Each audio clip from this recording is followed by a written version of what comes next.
Olá, tudo bem?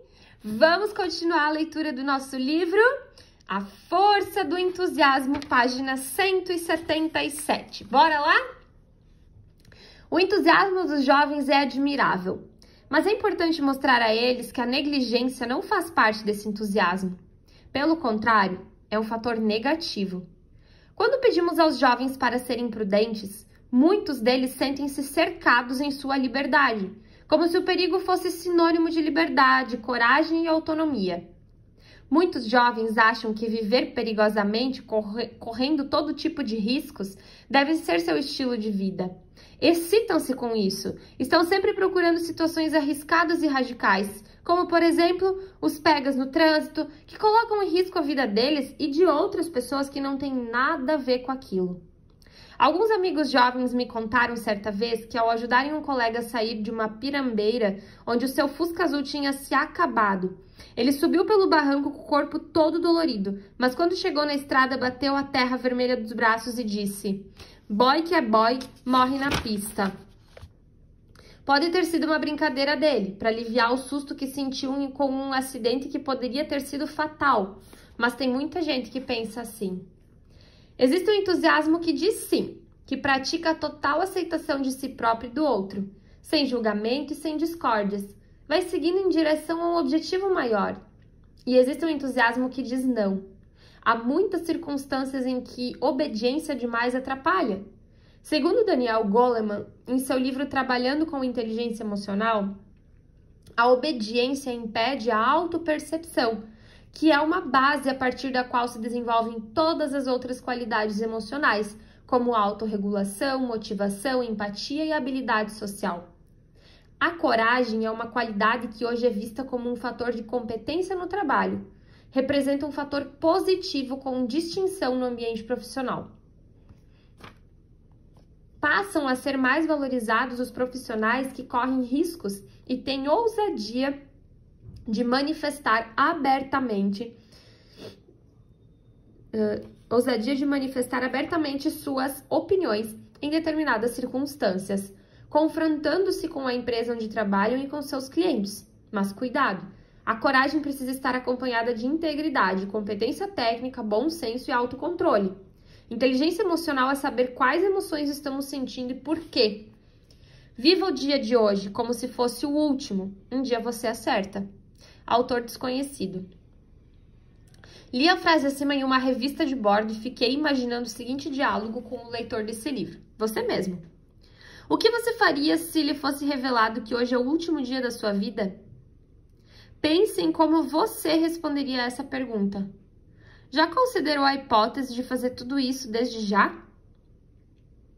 Impressionou-me a história do instrutor de paraquedismo Gilmar Ramos Magalhães, que morreu para salvar uma aluna depois de um salto de 1.800 metros.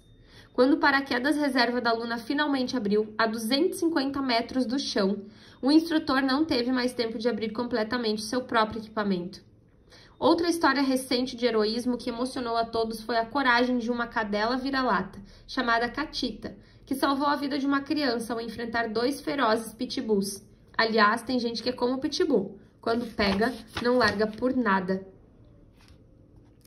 Aí aqui tem um cartoon, uma mensagenzinha. E aí, Galileu, a Terra gira ou não gira em volta do Sol? E aí ele responde, lá dentro não, mas aqui fora sim. O entusiasta não precisa ser um mártir.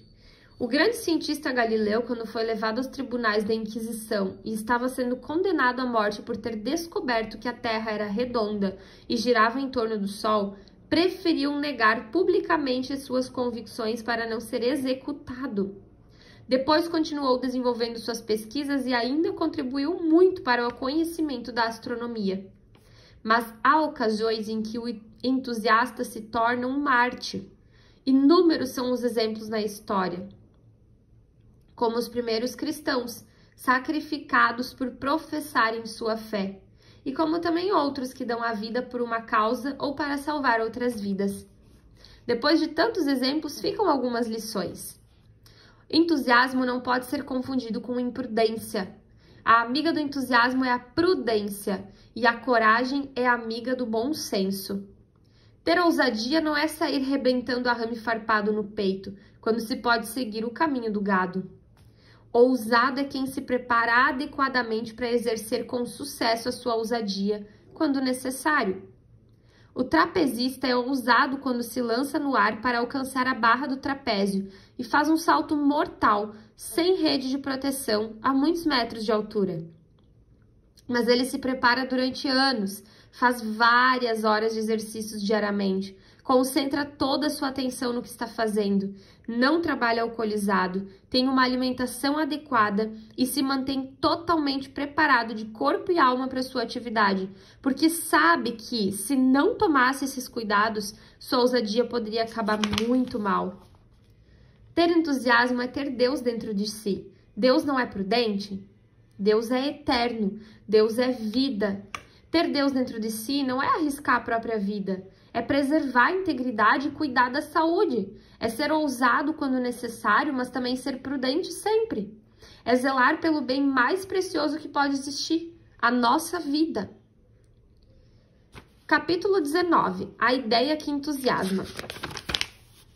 Na Praça Anchieta, uma enorme fila serpenteava, chamando a atenção dos aposentados. Assíduos frequentadores do local. Em direção ao clube da cidade, a fila já começava a andar mas continuava aumentando cada vez mais. Dentro do clube, eu aguardava o início da minha palestra com uma ansiedade maior do que costumo sentir antes de centenas de apresentações que faço por ano, para alguns dos maiores grupos empresariais do país. De fato, a minha expectativa nessa noite era especial, por uma razão muito simples. Depois de ter feito mais de 3.000 palestras em todo o Brasil, pela primeira vez eu me apresentava em minha cidade natal, Itapeva. Cheguei ao clube com 1 hora de antecedência e fiquei observando a fila, de longe, naquela praça de tantas recordações. Adolescentes ficávamos ali caminhando em grupos, os meninos no sentido anti-horário e as meninas no sentido oposto, ou sentadas nos bancos da praça. Uma época em que o ficar era só um flerte. Grandes emoções em furtivas trocas de olhares, que geralmente não passavam disso por nossa própria timidez. Olhei para a rua atrás do clube, onde há tantos anos fiz feira, chegando em nosso caminhão no meio da madrugada. Enquanto montava a nossa banca na feira para vender uvas e outros produtos plantados em nossa roça, eu ficava olhando as pessoas saindo de festas animadas que aconteciam naquele mesmo clube, do qual nunca fui sócio, pois o nosso padrão de vida não era compatível com um tanto. O público já começa a entrar no clube e eu vou reconhecendo queridos amigos de infância. Lá estava o filho de Dona Mulata, o Vadinho. Ao vê-lo, lembrei-me de que ela foi parteira do meu nascimento. Naquela época, o nobre trabalho das parteiras era muito requisitado. Lá estavam antigos professores, colegas de trabalho, comerciantes, parceiros de pescaria e familiares, inclusive meus pais. Vendo a plateia impaciente e sentindo-me nervoso, iniciei minha apresentação com a música envolvente que sempre uso para criar um clima de entusiasmo entre os participantes. Toda a experiência acumulada em palestras quase diárias, às vezes em circunstâncias difíceis e desafiadoras, não foi suficiente para me manter calmo ao falar na pequena cidade onde nasci e vivi toda a infância. Enquanto meu lado profissional falava para o público sobre qualidade e entusiasmo, meu lado emoção procurava com os olhos, entre mais de 800 pessoas, os rostos dos conhecidos e amigos, marcados pelo passar dos anos. Desejei que aquele momento nunca se acabasse. Quando percebi que várias épocas se ligavam ali, eternizadas naquele instante de fortes vivências. Quando a palestra terminou, um coro de vozes infantis do CDC, subindo ao palco de surpresa, entoou o mais emotivo parabéns para você, já que eu havia escutado. Entoou o mais emotivo parabéns para você que eu já havia escutado em toda a minha vida. Era dia do meu aniversário, 30 de janeiro, e a homenagem inesquecível me deixou com lágrimas nos olhos. O ACDC é a Associação de Centro de Desenvolvimento da Criança, uma entidade criada para oferecer oferecer escola ou reforço escolar a crianças e jovens carentes, explicou-me José Carlos, que me procurou em dezembro de 97 com 2 outros amigos, José Renato e Santini, para propor uma ideia que me entusiasmou. Foi quando ouvi pela primeira vez as iniciais CDC e pude conhecer com profundidade e me familiarizar com os seus nobres objetivos cristãos. Nosso serviço é trazer para a sala de aula jovens e crianças acima de 3 anos, encontrados vivendo na rua ou em situação de comprovada pobreza junto à família. O projeto tem a finalidade de beneficiar as famílias de baixa renda e que dependem de pais doentes ou desempregados que não têm como dar nem mesmo sustento a seus filhos, quanto mais educação e formação moral, explicou-me José Renato. Nos centros CDC, essas crianças e jovens passam a receber todo o apoio pedagógico, alimentação balanceada com 3 refeições por dia e educação religiosa, tendo a Bíblia como seu livro de base, acrescentou Santini. E além da educação formal, quando as crianças atendidas pelo CDC já frequentam alguma escola, passam a receber reforço escolar, disse José Carlos. Nossas equipes fazem supervisão das atividades de cada criança na escola onde ela estuda, acompanhando seu aproveitamento escolar, disciplina e frequência. Foi constatado, inclusive, que essas crianças se tornam os melhores alunos em suas turmas. Ensina a criança o caminho em que deve andar e, assim, quando for adulta, nunca se desviará dele. Salomão. Quantas crianças são atendidas atualmente? Perguntei. Mais de 300 crianças em nossas diversas unidades.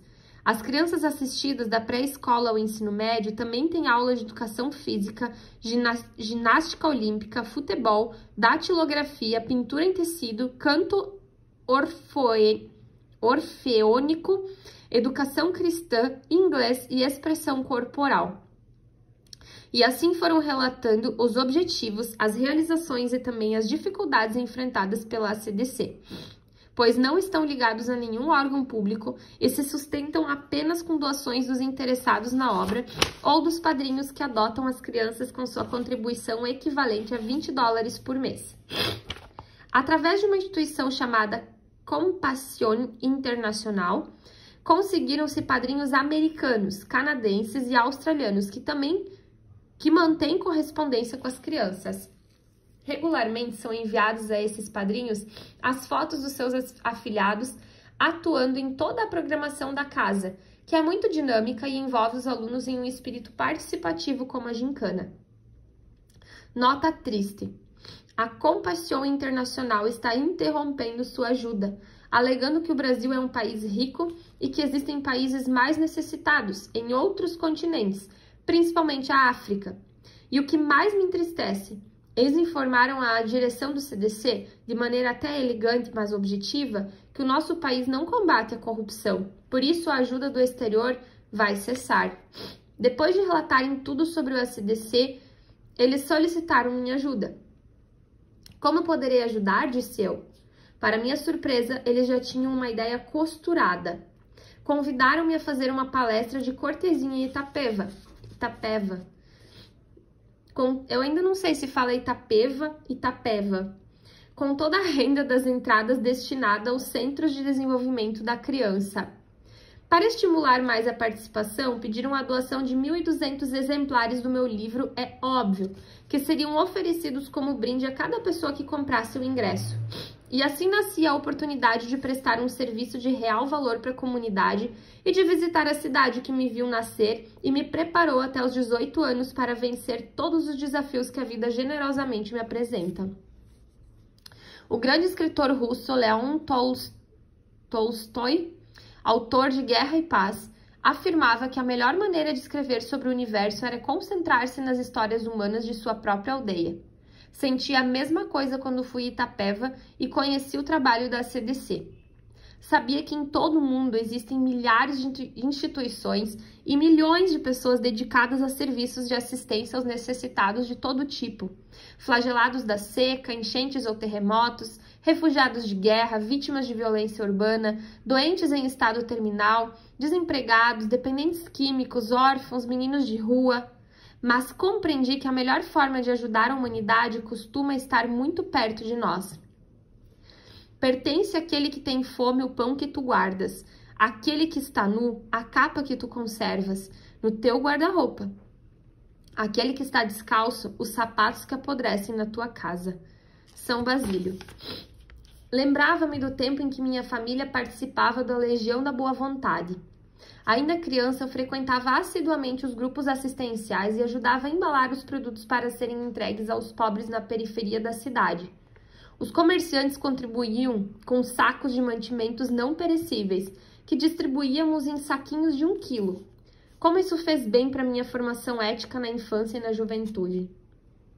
Minha compreensão da mensagem cristã foi enriquecida pelo caráter ecumênico das grandes campanhas assistenciais, como a LBV, cujo fundador, Alciro Zarum, originalmente ligado ao espiritismo, congregou evangélicos, católicos e todos os que se identificavam com o ideal de ajuda ao próximo.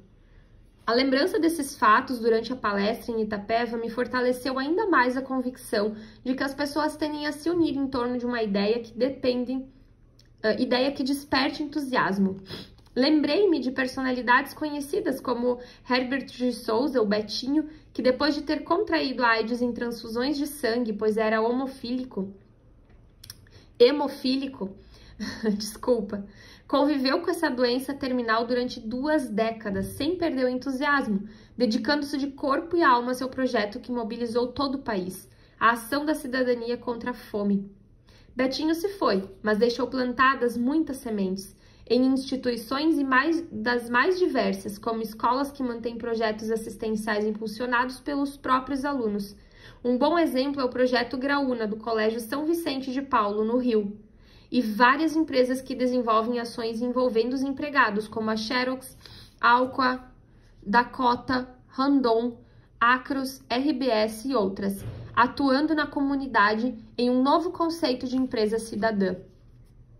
Mais bem-aventurado é dar do que receber. A frase acima do apóstolo Paulo não vale somente para boxeadores. Recentemente encontrei minha filha entusiasmadíssima, fazendo pacotes de alimentos e brinquedos para crianças aidéticas que vivem a 300 metros de nossa casa.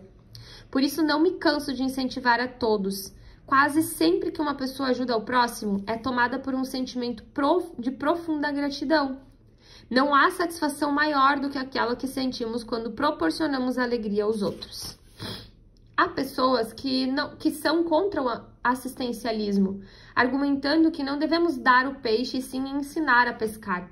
Porém, esse raciocínio não é realmente fraterno quando se trata de indivíduos tão carentes e mal alimentados que nem conseguem segurar a vara para pescar. Tive fome e me deste de comer. Tive sede e me deste de beber. Mateus 25, 35 a 36. Veja recentemente os comboios que foram ao Nordeste levando toneladas de alimentos. Milhares de famílias nordestinas, vivendo em regiões castigadas pela seca, ainda continuam com fome e muitas pessoas gostariam de ajudar, porém a mídia tirou o assunto de foco, depois de fazer alguns comentários sobre possíveis desvios, o que faz com que as doações diminuam. Não seria melhor se, em vez de dedicarem tanto espaço à violência, os jornais e a TV focalizassem mais as ações de apoio aos necessitados, incentivando a participação de todos? Ideias que entusiasmam. Será que não é exatamente isso que está faltando aos brasileiros? Para dar um novo sentido ao nosso espírito de nação? Tem gente que envia doações para as vítimas de um terremoto em outro país e não olha para o lado, para um vizinho, um parente, um empregado, um menino largado na esquina em estado de extrema necessidade. Esse é o nosso próximo, a quem precisamos amar como a nós mesmos. Nos guarda-roupas e nas latas de lixo de todo o país e de todo o mundo existem sobras de roupa, alimentos suficientes para cobrir e nutrir o corpo de todos. Observe o quadro a seguir com informações da ONU. O maior problema do mundo não é a pobreza, mas sim a injustiça. A fortuna das 3 pessoas mais ricas do mundo é superior ao total do PIB dos 48 países mais pobres. Com 6 bilhões, poderia haver ensino básico para toda a população mundial. E gastam-se 12 bilhões de dólares por ano em perfumes na Europa e nos Estados Unidos. Custaria 13 bilhões fornecer alimentação e saúde básica aos pobres do mundo inteiro. Europeus e norte-americanos gastam 17 bilhões por ano em comida para animais domésticos. Água e saneamento para todos os seres humanos do planeta custaria 9 bilhões. Enquanto isso, 50 bilhões de dólares são gastos a cada ano pelos europeus em cigarros e 105 bilhões em bebidas alcoólicas. O mercado mundial de narcóticos, narcotráfico, movimenta 400 bilhões de dólares por ano, e as despesas militares no mundo chegam atualmente a 780 bilhões. Cada dia a natureza produz o suficiente para a nossa carência. Se cada um tomasse o que lhe fosse necessário, não haveria pobreza no mundo e ninguém morreria de fome. Com Deus ao seu lado, no eterno porvir, que a vida lhe seja um bonito sorrir. Estava pensando na importância da ajuda ao próximo enquanto me preparava para autografar e fazer centenas de dedicatórias diferentes no livro É Óbvio que havia sido distribuído a todos. Mas quando o coral do CDC cantou esses versos com a melodia de parabéns, meu coração foi pego de surpresa e disparou como um campeão olímpico de 100 metros.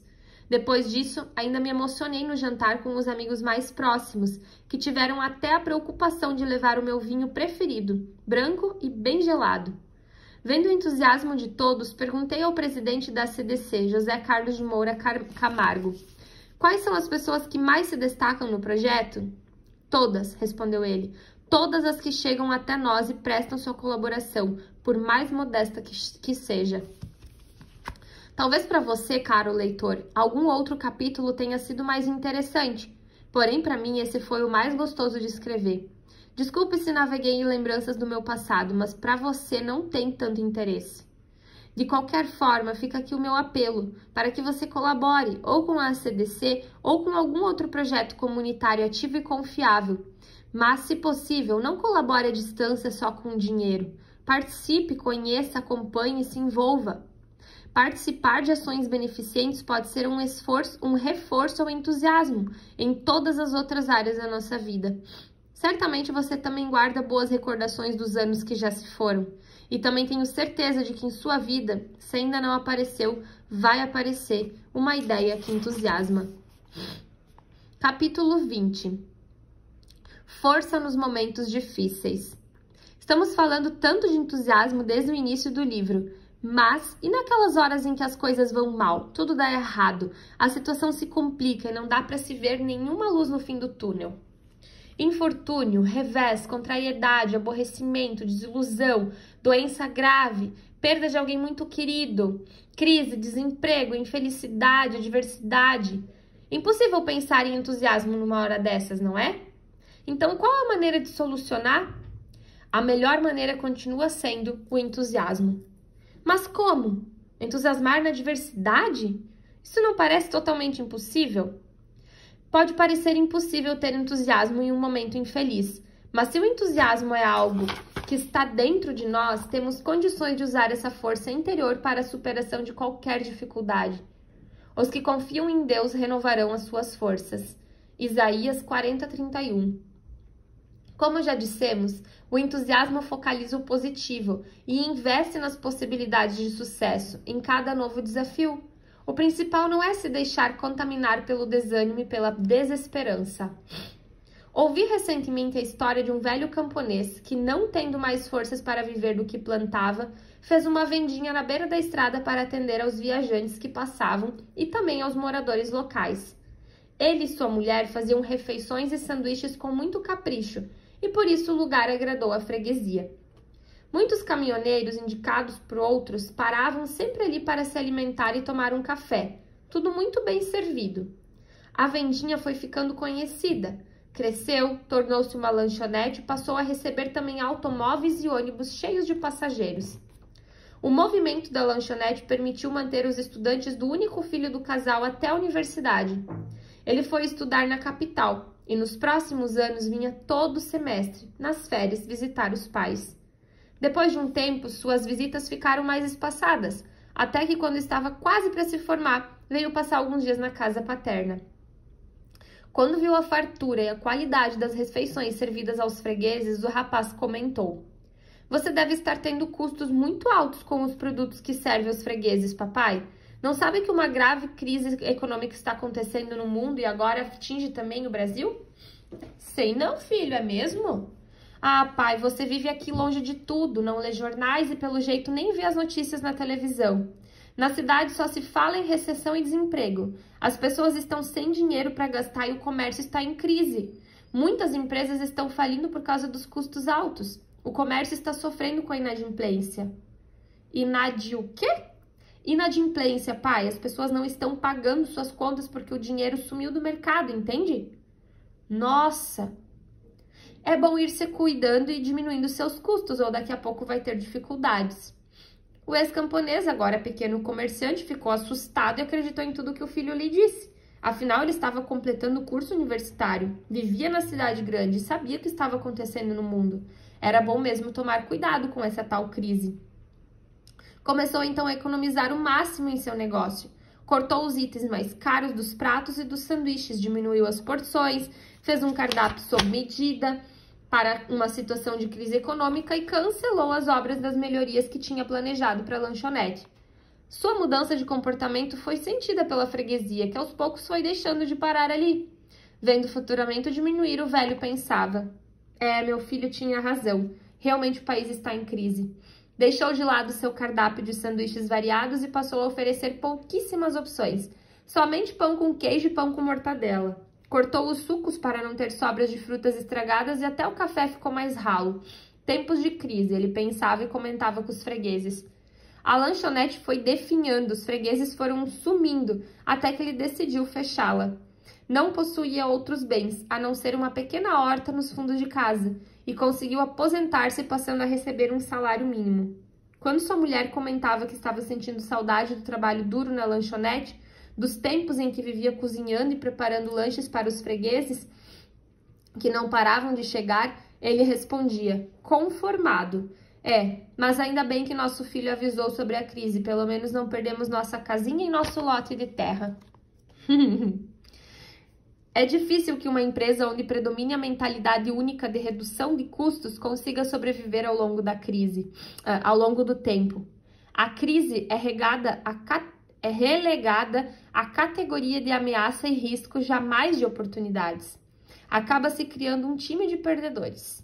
Marco Aurélio Viana. Como viajo muito e tenho contato com empresas de todo o país, escuto muitas informações de cachoeira, notícias em primeira mão. E também muitos boatos. Tenho percebido que as novidades mais alarmistas, ditas com ar de coisa séria, informação super sigilosa, invariavelmente são boatos. Se fosse tirar todo o dinheiro do banco toda vez que me disseram para tirar, já estava guardando minhas economias no colchão há muito tempo. E se todo mundo sacasse o dinheiro do banco no dia em que um boato desses aparece, aí mesmo que a crise explodiria. Quando a situação aperta e o governo anuncia medidas econômicas, por exemplo, o comércio se ressente de imediato, as pessoas ficam assustadas com os boatos e param de comprar, por um efeito meramente psicológico. Aí a imprensa noticia que as pessoas pararam de comprar e todos raciocinam como o velho da história. A crise está séria. Então todos param mesmo de comprar por mais alguns dias, até que tudo vai voltando ao normal. Os empresários que embarcam na história da crise fazem como o velhinho da história e depois continuam a usar a crise como justificativa para sua derrota, sem levar em conta que os que prosperam no mesmo período. Isso aqui eu falo muito, né? Aqui ele traz assim, os negócios são uma série de oportunidades brilhantemente disfarçadas de situações impossíveis.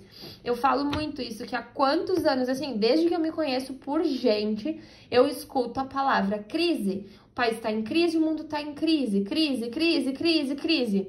Gente, isso tá há mais de 30 anos falando em crise. Só que nesses anos todos eu conheço pessoas que saíram do zero e fizeram fortunas, empresas que prosperaram, cresceram, se desenvolveram, empresas novas, recentes de 5, 10 anos, que no meio de toda essa crise fizeram fortunas. Então, se a gente for parar para olhar que nos últimos 30, 40, sei lá, 50 anos se fala de crise, imagina só se todo mundo tivesse essa mentalidade, onde estaria o mundo hoje? Ainda bem que não todo mundo acredita nisso e segue fazendo.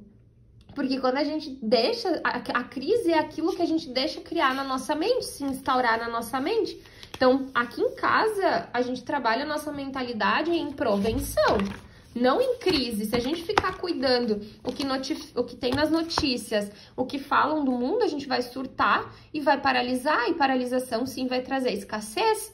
Então, é óbvio que a gente fica com um olho no mundo para saber dos investimentos, qual a melhor hora, qual o melhor lugar, mas não para ficar noiado e paralisar, né? Mas sim para acelerar, que a gente possa trabalhar, entregar nosso melhor para construir uma liberdade financeira justamente para não viver essa escassez, né? Às vezes as pessoas começam a viver dentro da realidade da crise até que ela se torna mesmo uma realidade na tua vida. Ela começa na mente, mas ela se torna uma realidade na tua vida se tu deixar que ela venha. Então, a gente pode observar nos últimos 50 anos, 30 anos, nos últimos 10 anos. Quantas vezes você já ouviu falar de crise, não? E quantas pessoas ao teu redor ou que tu conhece vieram do nada? Quantas pessoas, olha só os famosos que a gente conhece hoje, que fizeram fortunas. A gente nem sabia o nome há 10, 20 anos atrás. Então as oportunidades estão aí para todo mundo. A crise está aí para todo mundo. Qual você escolhe pegar? Não é mesmo? Então paramos hoje na página 202, onde daremos continuidade na próxima leitura.